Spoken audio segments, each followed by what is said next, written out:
Whispering heard out loud. There are things we learn before we have language for them. Rules that aren't spoken but are enforced anyway. Distances we learn to measure without knowing why. Silences that feel safer than truth. Long before memory becomes a story we can tell, the body's already paying attention. This is not a book about monsters.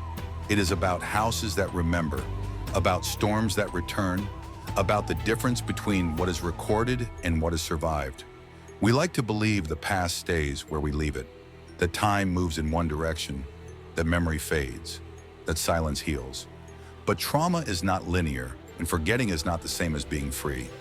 Some experiences do not disappear. They wait, they adapt.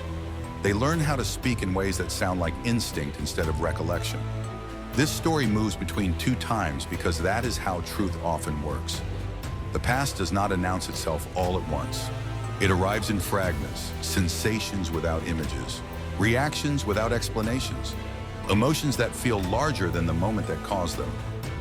We call these overreactions. We call them imagination.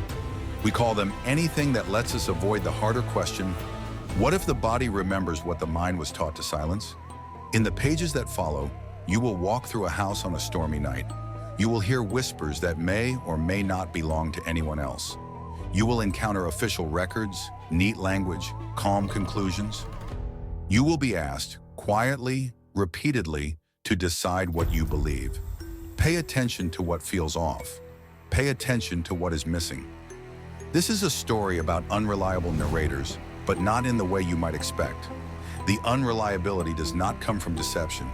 It comes from survival, from a childhood where obedience mattered more than accuracy, from a world that rewarded quiet and punished disruption, from a system that wrote down what it could see and discarded what it could not.